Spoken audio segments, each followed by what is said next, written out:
আসসালামু আলাইকুম। আমি রাইসুল ইসলাম, একজন ফ্লাটার ডেভেলপার। তো আজকে আমি যে বিষয়টা নিয়ে বলবো সেটি হলো একটি প্রাইস ট্র্যাকার অ্যাপ। কিছুদিন আগে আমি একটি প্রোডাক্ট কিনতে ওয়েবসাইটে ঢুকেছিলাম, যেখানে এই প্রোডাক্টের প্রাইসটা বেশি থাকায় আমি সেটি তখন কিনি নাই, বের হয়ে গিয়েছি। পরবর্তীতে যখন আমি একদিন পরে ঢুকলাম, তখন দেখতে পেলাম যে প্রোডাক্টটি স্টক আউট হয়ে গিয়েছে। তো সে থেকে মাথায় চিন্তা আসলো যে এটা যদি আমি ট্র্যাক করি তাহলে কেমন হয়।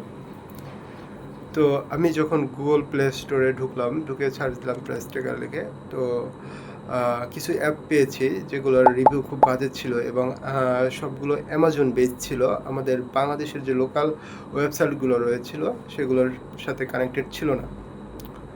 তো সে থেকে মাথায় চিন্তা আসলো যে আমি একটি অ্যাপস তৈরি করলে কীরকম হয়, যেটি আমাদের লোকাল যে ওয়েবসাইটগুলো রয়েছে সেগুলো প্রোডাক্টগুলো ট্র্যাক করবে এবং ইউজারকে রিয়েল টাইম নোটিফিকেশন পাঠাবে।